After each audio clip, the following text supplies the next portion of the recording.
বাংলাদেশে পাকিস্তানের আইএসআই কে আবার তার পুরনো খেলা শুরু করেছে।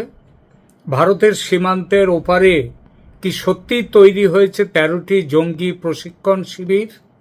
কয়েক হাজার জঙ্গি কি ভারতের দিকে তাকিয়ে অপেক্ষা করছে ঢুকবে বলে? নাকি এই দাবির পেছনে রয়েছে অতিরঞ্জন, মনস্তাত্ত্বিক যুদ্ধ এবং তথ্যযুদ্ধের এক নতুন অধ্যায়? সম্প্রতি এই কয়েকদিন আগে প্রাক্তন কর্মকর্তা, ভারতের রিসার্চ অ্যান্ড অ্যানালিসিস উইং যে গোয়েন্দা সংস্থা কেন্দ্রীয়, তার প্রাক্তন কর্মকর্তা লাকি বিস্টের একটি সাক্ষাৎকারে এমনই বিস্ফোরক একটা দাবি সামনে এসেছে। সেই বক্তব্য নিয়ে আলোচনা চলছে একাধিক ইউটিউব চ্যানেল, অনলাইন প্ল্যাটফর্ম এবং ভারতের মেইন স্ট্রিম মিডিয়াতেও পর্যন্ত। স্বাভাবিকভাবেই প্রশ্ন উঠেছে, এটা কি সত্যি ভারতের জাতীয় নিরাপত্তার জন্য বড় বিপদ সংকেত, নাকি এখনো প্রমাণের অপেক্ষায় থাকা একটি গোয়েন্দা স্তরের সতর্ক বার্তা মাত্র? সেইটা আজকের ভিডিওতে আমরা কোনো চাঞ্চল্যকর সিদ্ধান্তে পৌঁছব না। আমরা তথ্য খুঁজব, ইতিহাস দেখব, বিভিন্ন সূত্র মিলিয়ে বোঝার চেষ্টা করব কি জানা গেছে, কি জানা যায়নি, আর কোথায় সতর্ক থাকা দরকার। প্রথমে বলি, লাকি বিস্ট কে, তার বক্তব্য কেন গুরুত্ব পাচ্ছে। লাকি বিস্ট ভারতের গোয়েন্দা ও বিশেষ অভিযান সংক্রান্ত রিসার্চ অ্যান্ড অ্যানালিসিস উইং তার প্রাক্তন কর্মকর্তা। তিনি বহু সাক্ষাৎকারে সীমান্ত নিরাপত্তা, সন্ত্রাসবাদ এবং পাকিস্তানের কৌশল নিয়ে বক্তব্য রেখেছেন। সাম্প্রতিক এক আলোচনায় তিনি দাবি করেছেন, বাংলাদেশে পাকিস্তানের আইএসআই সক্রিয়ভাবে নেটওয়ার্ক গড়ে তুলেছে এবং প্রায় ১৩টি জঙ্গি প্রশিক্ষণ শিবির তৈরি হয়ে রয়েছে সীমান্ত এলাকায়। বিপুল সংখ্যক জঙ্গিকে ভবিষ্যতে ভারতের বিরুদ্ধে ব্যবহার করার প্রস্তুতি চলছে। এখানে একটি গুরুত্বপূর্ণ বিষয় জানিয়ে রাখা প্রয়োজন। এই দাবিগুলি বর্তমানে লাকি বিস্ট, মিস্টার বিস্টের ব্যক্তিগত বক্তব্য হিসেবে প্রকাশ্যে এসেছে।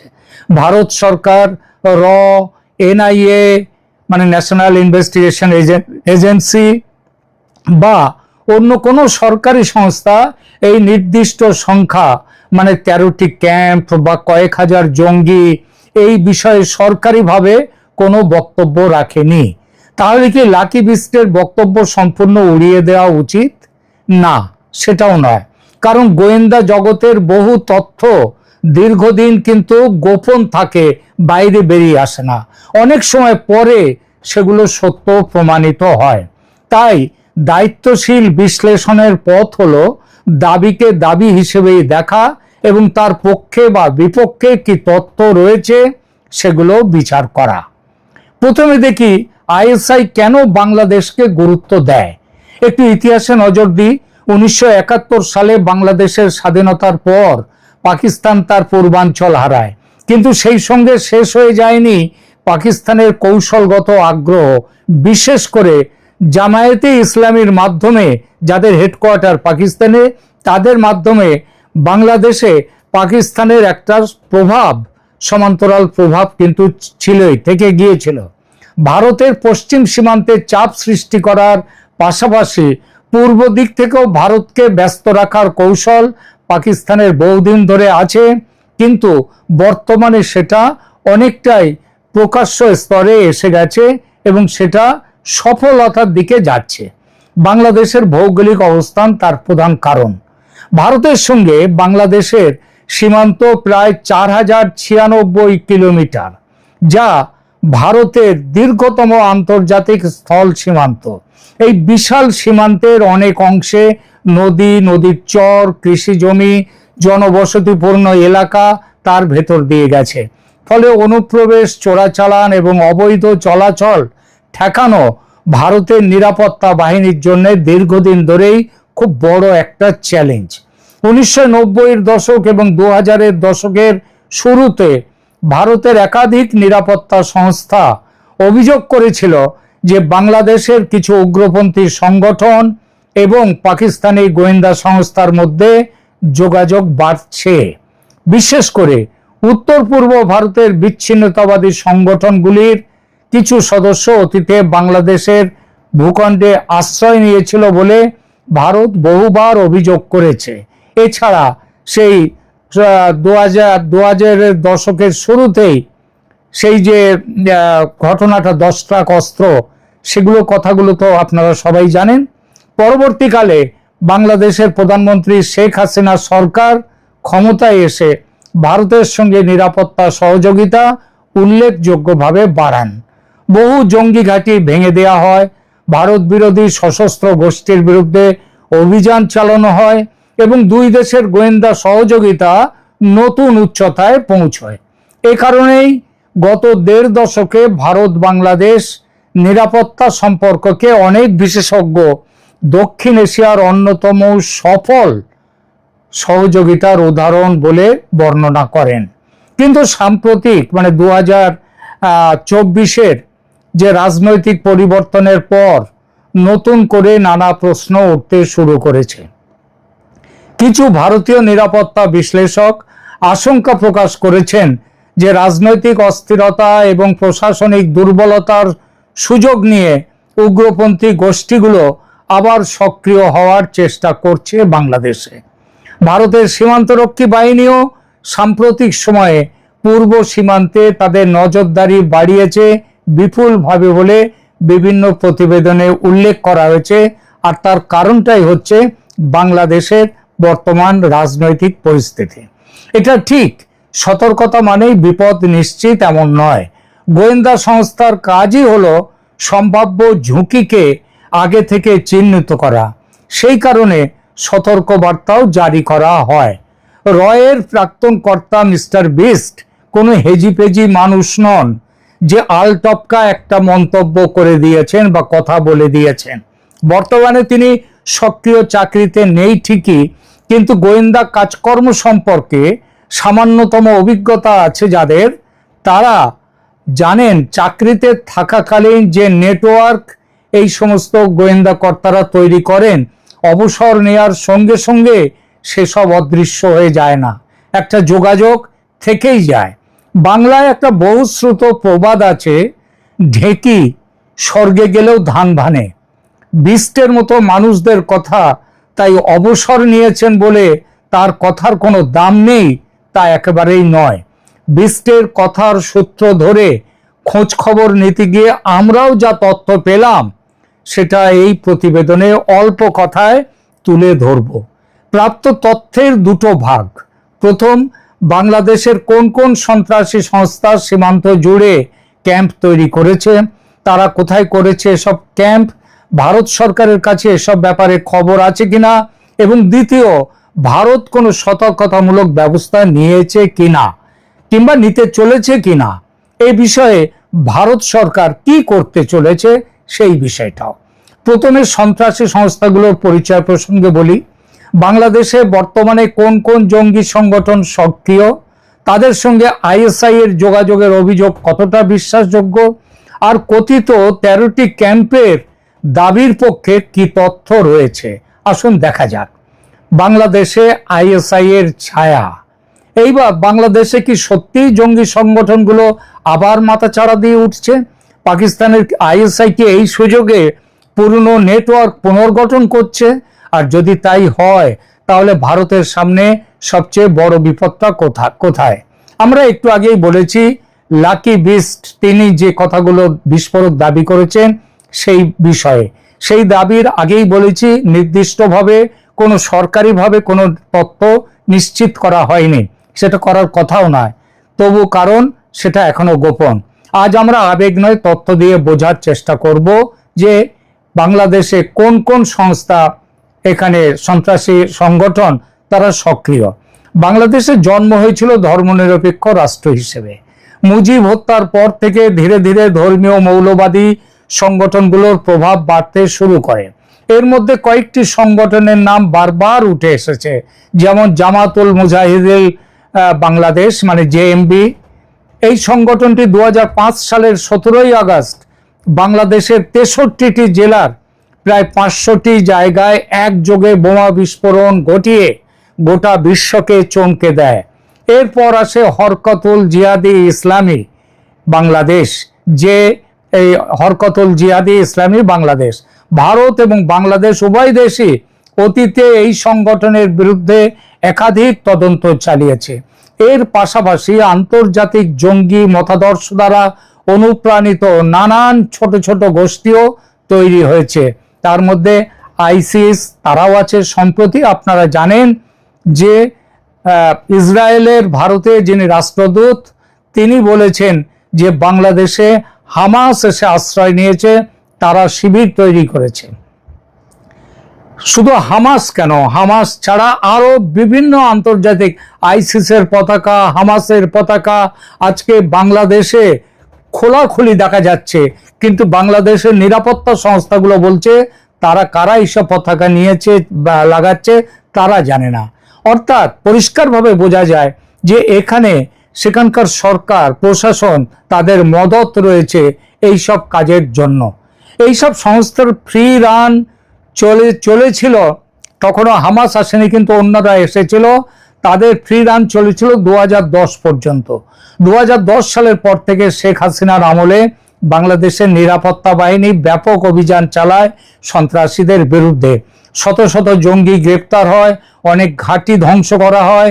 এই কারণে বহু আন্তর্জাতিক নিরাপত্তা বিশ্লেষক মনে করেন যে বাংলাদেশের রাষ্ট্রযন্ত্র অন্তত 1 দশক ধরে জঙ্গিবাদ দমনে উল্লেখযোগ্য সাফল্য অর্জন করেছিল। কিন্তু আগেই বলেছি 2024-এর রাজনৈতিক পরিবর্তনের পর চরমপন্থী সংগঠনগুলো জীবন পায়। তারা নতুন সদস্য সংগ্রহ শুরু করে দেয়।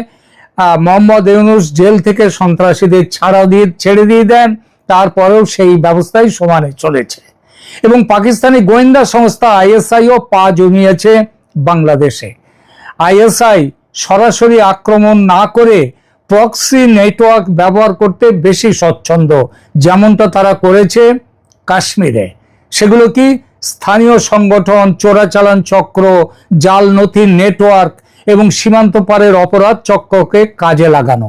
এই কৌশল নতুন নয়, বলেছি কাশ্মীরে দেখা গেছে, পাঞ্জাবেও এই চেষ্টা যেমন হয়েছে এবং হচ্ছে, তেমনি পূর্ব সীমান্ত সেখানেও এই প্রক্রিয়া শুরু করেছে আইএসআই। ভারত বাংলাদেশ সীমান্ত 4000 কিলোমিটারেরও বেশি, কোথাও নদী, কোথাও বন, কোথাও বিস্তীর্ণ চর, আবার কোথাও একই গ্রামের মাঝখান দিয়ে আন্তর্জাতিক সীমান্ত।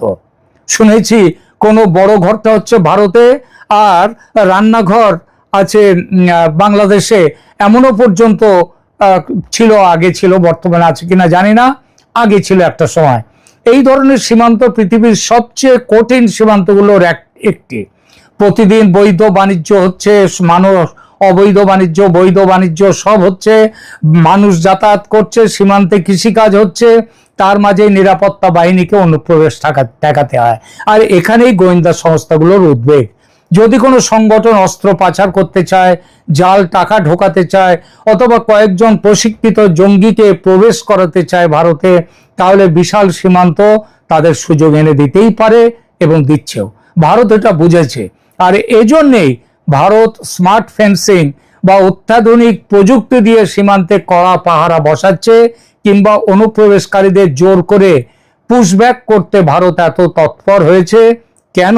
তার কারণও এটাই। অর্থাৎ আইএসআই এর প্ল্যান মাফিক সীমান্তে যে সন্ত্রাসী ক্যাম্প চলছে, ভারতের কাছে তার পুরো খবর আছে।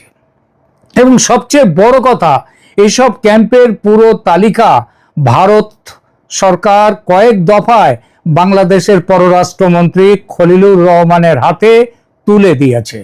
আপনাদের হয়তো মনে আছে, বিএনপি সরকার ক্ষমতায় আসার 2-3 মাস আগে মোহাম্মদ ইউনূসের ক্ষমতায় থাকাকালীন দুদেশের সম্পর্ক যখন অত্যন্ত বিপজ্জনক জায়গায় পৌঁছেছিল, তখন ভারত থেকে ভারতীয় সেনার গোয়েন্দা বিভাগের 4 জন সিনিয়র অফিসার ঢাকায় যান। তারা বৈঠক করেন সেনাপ্রধান ওয়াকারুজ্জামানের সঙ্গে। ভারতের অফিসাররা ওয়াকারুজ্জামানকে প্রায় চরম পত্র তুলে দেন তার হাতে। তারা সরাসরি অন্তত 150টি সন্ত্রাসী ক্যাম্পের পুরো ডিটেলস দেন ওয়াকারুজ্জামানকে। বলা হয় এই সন্ত্রাসী ক্যাম্প ভেঙে দেওয়ার জন্য। কয়েকটা ক্যাম্প ভেঙে দেওয়াও হয়েছিল তার কয়েকদিনের মধ্যে। এই ক্যাম্পগুলো মূলত 3টি এলাকায় ছিল। রংপুর ডিভিশনের লালমনিরহাট সংলগ্ন এলাকা, লালমনিরহাটের যে পরিত্যক্ত বিমানবন্দর সেটাও তার একটা বড় ক্যাম্প, খুলনা এলাকা এবং চট্টগ্রাম। বিষয়টি নিয়ে আমি তখন একাধিক ভিডিও করেছি আমার এই চ্যানেলে। বিষয়টির গুরুত্ব বুঝে ওয়াকারুজ্জামান নিজে লালমনিরহাট যান ভারতের অফিসারদের নিয়ে, তারা চট্টগ্রামেও যান। তখনকার মতো সামাল দেয়া যায় উত্তেজনা। তারপর নির্বাচন হয় বাংলাদেশে, ইউনূস সরকার বিদায় নেয়, পরিস্থিতির উন্নতি ঘটে, তবে সেটা সাময়িক। দুদেশের মধ্যে উত্তেজনা আবার এই মুহূর্তে খুব বেড়ে গেছে। কেন বেড়েছে আপনারা জানেন। সীমান্তে উত্তেজনা মারাত্মক। চীন এবং পাকিস্তানের সঙ্গে বাংলাদেশের বন্ডিং ঘনিষ্ঠতর হয়ে গেছে আবার। এই পরিস্থিতিতে উঠেছে সীমান্তে 13টি সন্ত্রাসী গোষ্ঠীর ও কয়েক হাজার সন্ত্রাসীর উপস্থিতির কথা। মিস্টার বিস্ট যে কথা বলেছেন, আমাদের সংগৃহীত তথ্যেও উঠে এসেছে এই খবরের পুষ্টি। যেটা জানা যাচ্ছে, এই সন্ত্রাসীরা বর্তমানে বিজিবি বা বর্ডার গার্ডস বাংলাদেশের সঙ্গে যুক্তভাবে সীমান্তে পুশব্যাক রুখে দেওয়ার কাজ করছে। প্রবাসীদের সঙ্গে যুক্ত রয়েছে এই সন্ত্রাসীরা। এরা কি যুদ্ধের প্রস্তুতি নিচ্ছে ভারতের বিরুদ্ধে? ভারত কিন্তু সেটা মনে করে না। কারণ ভারতের বিরুদ্ধে প্রত্যক্ষ যুদ্ধে অন্তত এখন জড়িয়ে পড়ার মতো এত বড় হঠকারী সিদ্ধান্ত কিংবা বোকামি সন্ত্রাসীরা করবে না, বাংলাদেশের সরকারও করবে না। তাহলে কি করতে পারে তারা? যেটা করতে পারে তার নাম হাইব্রিড ওয়ারফেয়ার। অর্থাৎ একদিকে সীমান্তে চাপ সৃষ্টি করো, অন্যদিকে ভুয়ো খবর ছড়াও, সোশ্যাল মিডিয়ায় উস্কানি দাও, সাম্প্রদায়িক উত্তেজনা তৈরি করো, জাল নোট পাচার করার চেষ্টা করো, সাইবার হামলা করো, চোরাচালান করো এবং প্রয়োজনে ভারতে ঢুকে ছোট আকারের সন্ত্রাসী হামলা চালাও। এই সব মিলেই আধুনিক নিরাপত্তা চ্যালেঞ্জ তৈরি হচ্ছে ভারতের কাছে। আর এগুলো যদি করে বাংলাদেশের সন্ত্রাসীরা, কি করবে ভারত? এই প্রশ্নটা খুব বড়। আমাদের কাছেও বিভিন্ন সূত্রে খবর এসেছে, পশ্চিমবঙ্গে মমতা সরকারের পতনের পর, মমতা সরকার মানে মমতা ব্যানার্জির সরকার, যে সরকার যারা চলে যাওয়ার ফলে জামাত কেঁদে ভাসিয়েছে, বাংলাদেশের সাম্প্রদায়িক শক্তি কেঁদে ভাসিয়েছে, সেই সরকারের, মমতা সরকারের পতনের পর এবং শুভেন্দু অধিকারীর নেতৃত্বে বিজেপি সরকার গঠনের পর পশ্চিমবঙ্গের মুসলমানরা আপাতত একটু থমকে রয়েছে। পার্ক সার্কাসে, ফলতায়, আরো 2-1 জায়গায় প্রতিবাদ তুলতে গিয়েছিল, সফল হয়নি। তারপর মালদার বিধায়ক হুমায়ুন কবির গরম গরম কথা বলে চাঙ্গা করতে গিয়েছিলেন মুসলমানদের, সেটাও ব্যর্থ হয়েছে। হুমায়ুন কবির এখন ভয় পেয়ে পিছিয়ে গেছেন। ওদিকে তিনি মসজিদ তৈরির, ওই বাবরি মসজিদ তৈরির 1000 কোটি টাকা পকেটে নিয়ে বসে আছেন হুমায়ুন কবির। বাবরি মসজিদ তৈরির সম্ভাবনা এই মুহূর্তে নেই। পশ্চিমবঙ্গে শুভেন্দু অধিকারীর সরকার, বিজেপি সরকার বাবরি মসজিদ পশ্চিমবঙ্গে তৈরি করতে দেবে না, লিখে নিতে পারেন। এমন পরিস্থিতির সুযোগ নিয়ে বাংলাদেশের সন্ত্রাসীরা মালদা মুর্শিদাবাদ সীমান্ত এলাকায় দাঙ্গা বাঁধাতে তৎপর। আর তেমন কিছু হলে বাংলাদেশের বিরুদ্ধে যেমন পাকিস্তানে অপারেশন সিন্দুর করেছিল ভারত এই কয়েক মাস আগে, সেই স্টাইলে হামলা চালাবার সিদ্ধান্ত নিয়ে রেখেছে ভারত। ভারত বলেছে ভারতের ভূমিতে কোনো বিদেশি রাষ্ট্র তারা যদি কোনো সন্ত্রাসবাদী কাজ করে তাহলে ভারত সরাসরি যুদ্ধে নামবে। অর্থাৎ ব্যাপারটা দাঁড়াচ্ছে, বাংলাদেশের সন্ত্রাসীরা ভারতে হাইব্রিড যুদ্ধ বা ছদ্ম যুদ্ধের সামান্যতম উস্কানি দিলে বাংলাদেশে ভারতের সীমিত হামলার সম্ভাবনা প্রবল, অনেকটা অপারেশন সিন্দুর স্টাইলে। আর যদি চীন পাকিস্তানের স্ট্র্যাটেজিক উপস্থিতি আরো বাড়ে বাংলাদেশে, লালমনিরহাটে, তিস্তা ব্যারেজে, মংলা পোর্টে, তখন সন্ত্রাসীদের বাস্তব উস্কানির ঘটনা না ঘটলেও, খেয়াল করবেন কথাটা, বাংলাদেশের সন্ত্রাসীরা তখন যদি ভারতে কোনো উস্কানিমূলক ঘটনা নাও ঘটায়, তাহলেও ভারত কি করবে? নিজের স্ট্র্যাটেজিক স্বার্থ রক্ষায় সন্ত্রাসী অজুহাত খাড়া করে ভারত ঝাঁপিয়ে পড়বে। আর তেমন হলে এই ভারত যদি ঝাঁপিয়ে পড়ে, সেটাও এই সম্ভাবনা কিন্তু উড়িয়ে দেয়া যাবে না। আজকের এই প্রতিবেদন কেমন লাগলো আপনাদের জানাবেন, কমেন্ট করবেন, লাইক দেবেন এবং অবশ্যই সাবস্ক্রাইব করবেন চ্যানেল। আপাতত এখানেই রাখছি, ধন্যবাদ।